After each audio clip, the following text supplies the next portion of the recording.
जय हिंद दोस्तों, कैसे हैं? सब ठीक ठाक। बाबर पढ़ा रहे थे और बाबर कंप्लीट करेंगे।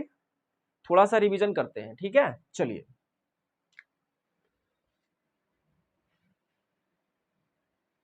मान लेते हैं कि ये आपका भारत है और इधर से मध्य एशिया,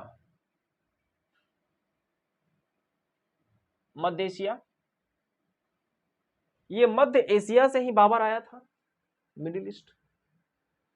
इसमें कजाकिस्तान, किर्गिस्तान, तजाकिस्तान, तुर्कमेनिस्तान और उज्बेकिस्तान। बाबर तुर्क जाति का था और सुन्नी था।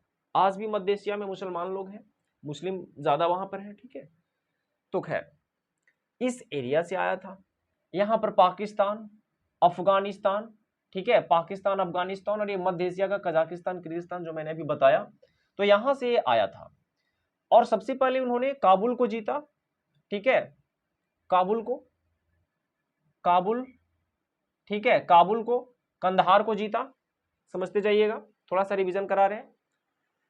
और काबुल जीतने के बाद फिर वह, उसे लगा कि मैं असली हकदार हूं, ठीक है, असली हकदार हूं, क्योंकि जो तैमूर का जो साम्राज्य फैला था वो वोल्गा नदी से, देखिए आप, वोल्गा नदी, मध्य एशिया, इधर आप मान लेते हैं तुर्की हो गया, उसका तुर्की से फैला था। ईरान, इधर में आपको ईरान मिलेगा, फिर इधर आप जाइएगा तो तुर्की मिलेगा। तो आपको ईरान का कुछ हिस्सा और मध्य एशिया, ठीक है, का एरिया, उधर से लेकर के पूरा ये पंजाब तक फैला था। किसका? तैमूर का। जब तैमूर ने इस क्षेत्र पर अधिकार किया था तो बाबर भी जब काबुल पर अधिकार किया था तो उसे लगा कि नहीं, ये तो मेरा एरिया है, क्योंकि तैमूर साम्राज्य पंजाब तक फैला था। तो उन्होंने फिर काबुल के बाद पंजाब पर अधिकार किया। पंजाब के दौलत खां लोधी को, ठीक है, हराया।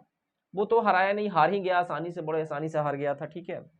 युद्ध तो कोई खास तरीके से हुआ नहीं था, लास्ट में क्षमा मांगा था, बताए ही थे आपको, ठीक है। तो खैर, मान लेते हैं कि यहाँ पे पंजाब है। मैप हम नहीं बना रहे, ऐसे आपको समझा रहे हैं। पंजाब हो गया, यहाँ पे हरियाणा हो गया, और यहाँ पे राजस्थान मान लीजिए। पंजाब, हरियाणा, राजस्थान, इस एरिया में आपका एमपी हो जाएगा और इस एरिया में आपका यूपी हो जाएगा। यहाँ पे दिल्ली, ठीक है, राजस्थान, मध्य प्रदेश, ठीक है, यूपी, और ये पंजाब का एरिया। तो फिर ये काबुल के बाद पंजाब पर, पंजाब के बाद फिर कहां आया था? पानीपत, हरियाणा, हरियाणा में पानीपत पड़ता है, और दिल्ली पर अधिकार कर लिया। यहां पर लड़ाई हुई थी, इब्राहिम लोदी, ठीक है, और लोदी, इब्राहिम लोदी युद्धस्थल में ही मारा गया था। चलिए, यहां तक समझ में आ रहा है ना? चलिए, उसके बाद अब ये दिल्ली, आगरा पर अधिकार पूर्ण रूप से करना चाहता था, यहां तक कि जौनपुर, यूपी का ये एरिया अगर हम बोले, ठीक है, ऐसे रफली बना रहे हैं आपको, तो ये इधर जौनपुर पड़ता है। तो ये एरिया में अफगानों की शक्ति बढ़ रही थी, अफगानों की शक्ति बढ़ रही थी, तो इसको मिटाने के लिए, ठीक है, ये आगरा से फिर इधर बढ़ा था जौनपुर की तरफ। खैर, सबसे पहले उन्होंने खानवा का, ठीक है, पानीपत के बाद खानवा का। तो खानवा, देखिए आगरा, आपको अगर हम लोकेशन से बताएं तो हरियाणा है और ये यूपी है, यूपी में आगरा पड़ता है, ठीक है। तो आगरा के आसपास, आप आगरा से 40 किलोमीटर दूर, आगरा से 40 किलोमीटर दूर, मतलब ये राजस्थान का एरिया, राजस्थान के एरिया में ही खानवा है, ठीक है। तो खानवा का युद्ध हुआ था, खानवा का युद्ध हुआ था, ठीक है। और खानवा का युद्ध हुआ था किसके किसके बीच? तो बाबर और राणा सांगा। पहला हुआ बाबर और इब्राहिम लोदी, दूसरा हुआ बाबर और राणा सांगा। राणा सांगा कहां के शासक था? मेवाड़ का शासक था, है ना। राणा सांगा कहां का शासक था? मेवाड़ का शासक था। मेवाड़, आप दिमाग में रखिएगा कि मेवाड़ का जो उदय हुआ जब चौहानों की शक्ति मिट गई थी, जब चौहान राजपूत थे, ठीक है, चौहानों की शक्ति मिट गई थी, तो उसी के ध्वंसा अवशेषों पर ठीक है, मेवाड़ का मेवाड़ राज्य का, ठीक है, उत्थान हुआ, मेवाड़ राज्य का उद्भव हुआ माना जाता है ऐसा, ठीक है। तो मेवाड़ राज्य का जो उत्थान हुआ, मेवाड़ राज्य का जो उत्थान हुआ वो किसके ध्वंसावशेषों पर? तो याद रखिएगा, चौहानों के ध्वंसावशेषों पर। चौहान भी राजपूत थे और मेवाड़ जो शासक था, ठीक है, राणा सांगा, ठीक है, वो राणा कुंभा का पोता था। राणा कुंभा राजपूत था, ऑब्वियसली ये राजपूत ये भी थे इन लोग, ठीक है, सारे राजपूत थे। तो राणा कुंभा मेवाड़ को शक्तिशाली बनाने का काम किया है। राणा कुंभा ही मेवाड़ को शक्तिशाली बनाने का काम किया है। और मेवाड़, आपको पता होना चाहिए कि जब 1398 में तैमूरों ने हमला किया था दिल्ली पर, तो उस समय दिल्ली के जो शासक थे, तुगलक वंश का शासन था, है ना। तो तुगलक शासक गद्दी छोड़कर भाग गया था। तो कुछ जो राज थे, ठीक है, जो राज थे, छोटे छोटे राज, वो अपने आप को स्वतंत्र घोषित कर दिए थे। उसमें नाम आता है मालवा का, ठीक है, उसमें नाम आता है मालवा का, उसमें नाम आता है मेवाड़ का, उसमें नाम आता है गुजरात का। तो ये सब अपने आप को स्वतंत्र कर लिए थे और नाम मात्र के दिल्ली के अधीन थे, नाम मात्र के दिल्ली सल्तनत के अधीन थे। ये अपने आप को स्वतंत्र हो गए थे। और तो और जो मालवा, इसके बाद हम ये बताएंगे मालवा, ठीक है। सबसे पहले खानवा का युद्ध हुआ, यानी खानवा जो युद्ध हुआ उसमें कौन है? राणा सांगा। यानी राणा सांगा जो है वो कोई छोटा मोटा नहीं, ठीक है, क्योंकि इस जो खानवा का युद्ध हुआ था उसमें साथ देने के लिए अफगान भी आए थे, हसन खां मेवाती भी आया था, ठीक है। तो इसमें सेना को जबरदस्त, है ना, सपोर्ट मिल रहा था। मतलब बाबर को एक जबरदस्त विरोध यहां पर होने वाला था, बाबर को हराने का एक बहुत बड़ा साजिश हो रहा था, लेकिन वो भी साजिश फेल हो गया था, ठीक है। तो बहुत जबरदस्त टक्कर अगर बोला जाए तो खानवा के युद्ध में हुआ है। और आपको पता होना चाहिए कि सेना में, बाबर की सेना में इतना डर हो गया था कि बाबर को बोलना पड़ा था कि यह युद्ध है सच्चा मुसलमान दिखाने का, मेरे प्यारे। यानी खानवा का युद्ध बड़ा ही भयंकर था। खैर, आप समझ गए मेवाड़ कहां? राजस्थान में। खानवा आगरा से लगभग 40 किलोमीटर दूर है, राजस्थान में, वहां पर युद्ध हुआ था। पहला युद्ध की अगर हम बात करें तो पानीपत का प्रथम युद्ध, ठीक है, हुआ था, वो हरियाणा में है। इसके पहले आपको हम रिवीजन आज करवा रहे हैं, ठीक है, इसके पहले तो आपको बता ही चुके हैं। अब देखिए, पानीपत, खानवा और चंदेरी, ठीक है, चंदेरी मालवा का, ठीक है। तो ये मालवा यानी मध्य प्रदेश, और मालवा नर्मदा नदी और ताप्ती नदी के बीच, मालवा नदी और ताप्ती नदी के बीच ऊंचे पठार पर स्थित एक राज्य था। कौन? मालवा। तो मालवा भी जबरदस्त टक्कर में था, बताए थे, स्त्रियां जौहर कर ली थी और राजपूत अंतिम सांस तक लड़े थे, ठीक है। मालवा ऐसा रहा है कि जब 1398 में आक्रमण किए थे तैमूर लोग, उस समय, ठीक है, इधर तो गुजरात हो गया, ठीक है, तो उस समय मेवाड़, मतलब राजस्थान में मेवाड़, ठीक है, और ये गुजरात और ये दिल्ली, ठीक है, दिल्ली सल्तनत, ये तीनों मालवा को जीतने का प्रयास करते थे। क्योंकि मालवा को जो जीत लेता वो समझो उत्तर भारत पर जीतने का पहला कदम रख देता, ठीक है। तो आखिर राणा कुंभा ही ऐसा था जो मालवा के कुछ हिस्सा जीत गया था, दिल्ली का कुछ हिस्सा और गुजरात के कुछ हिस्सा जीत चुका था राणा कुंभा।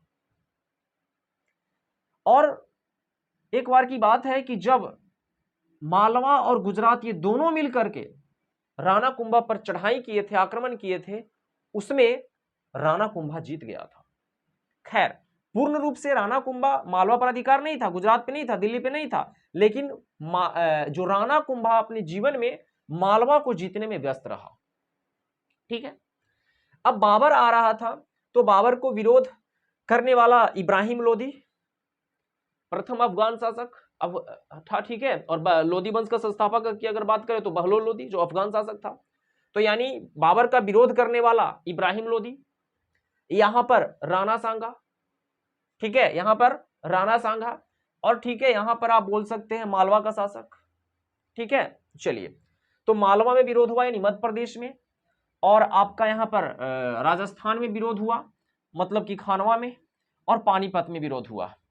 अब विरोध तो हुआ, ठीक है, इसमें सारा तो जीत ही गया बाबर, लेकिन ये जौनपुर यहां पर अफगान जो थे, ठीक है, अफगान जो थे उनकी शक्ति बढ़ रही थी, उनकी शक्ति बढ़ रही थी, और जब उनकी शक्ति बढ़ रही थी तो उनकी शक्ति को कम करने के लिए आगरा से, है ना, आगरा से जौनपुर की तरफ कूच करता है बाबर,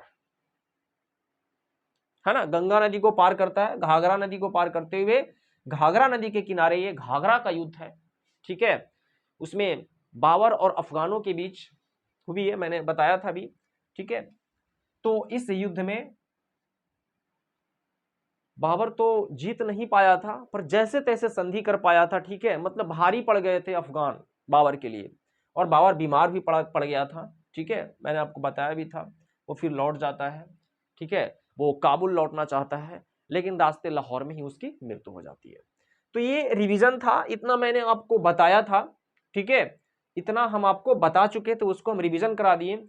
आज हम लोग थोड़ा सा अब बाबर के बारे में जानेंगे। जब ये आक्रमण किया तो क्या महत्व था। ठीक है, तो चलिए हम लोग महत्व के बारे में जानते हैं। महत्व, ठीक है, ये तो आपके लिए रिवीजन करवा दिए, समझ आया।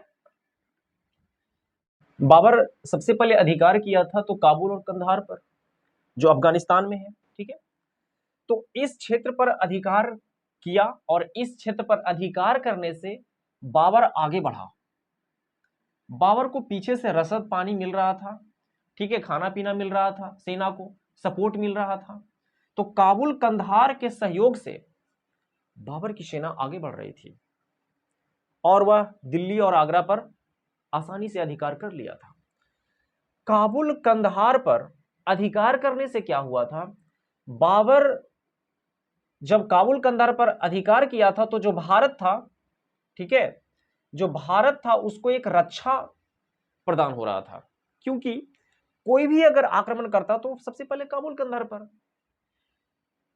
ठीक है, कुषाण वंश के पतन के बाद, याद रखिएगा, कुषाण वंश के पतन के बाद यह पहला अवसर था जिस समय उत्तर भारत का अंग था काबुल और कंधार, उत्तर भारत का काबुल और कंधार अंग था।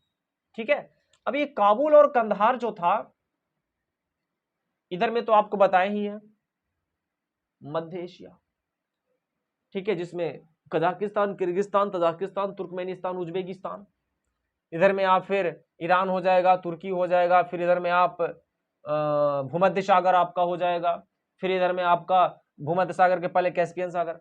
यानी इस पर अधिकार करने से एक चीज और हुआ, रक्षा तो मिला ही मिला। ठीक है, यहां से आपको इधर पश्चिम में आपको चीन हो गया, ठीक है, मैप में अगर देखेंगे तो चीन हो गया, इधर रूस हो गया। तो इस तरीके से पूरे एशिया के आर पार व्यापार होना शुरू हुआ। ठीक है, व्यापार प्रारंभ हुआ काबुल कंधार पर अधिकार से। चलिए, इसका एक महत्व था।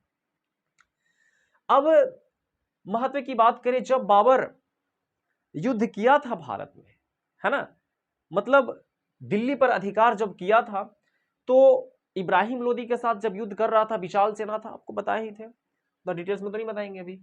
तो जब इस युद्ध को जीता था तो विशेष प्रकार के तुगलमा युद्ध नीति, तोप खाने का प्रयोग, ठीक है, बारूद का प्रयोग किया था। तो यार लोगों के अंदर एक, है ना, भावना उत्पन्न हुआ कि आखिर हम लोग हारे तो क्यों हारे। तो सटीक आंसर मिला कि उसके पास तोप था, बारूद था, विशेष प्रकार के सुसज्जित सेना को बनाता था वो। ठीक है, तो एक नए, है ना, युग की शुरुआत हुई, नए राज्यों का उत्थान हुआ। ठीक है, नया एक दौर शुरू हुआ, है ना। तोप के लिए तोप जो बाबर प्रयोग किया था, बारूद, ये ना होड़ थोड़ा मच गया, इस पर लोगों का ध्यान गया, तो एक नए राज्यों की शुरुआत हुई। ठीक है, चलिए, तो इस प्रकार तोपों का प्रयोग और बारूदों का प्रयोग, विशेष प्रकार के युद्ध नीति, तुगलमा युद्ध नीति, है ना, वगैरह वगैरह, इस तरह से वो बाबर जीता था। अब बाबर की थोड़ा बात करें तो कैसा था बाबर, तो ये उदार था। ठीक है, उदारता के लिए इसे कलंदर भी कहा जाता है। तो चलिए, उदार था। एक बार ऐसा कहा जाता है कि जब इसकी सेना बहुत ज्यादा थक चुकी थी और काम नहीं कर रही थी, कुछ काम करना था, तो काम जब नहीं कर रही थी तो बाबर वहां जाता है और बाबर उस काम को खुद करने लगता है। यह देखकर कि सेना अचंभित हो जाते और सेना फिर काम करना शुरू कर देते। तो बाबर उदार था। ठीक है, वो ऐसा नहीं था, उदार था, लेकिन काम के प्रति वह बहुत सख्त था, अनुशासन उसे बहुत पसंद था। ठीक है, थोड़ा शराबी भी था, ऐसा मिलता है, पढ़िएगा तो चलिए, इस तरीके से आप समझे बाबर के बारे में।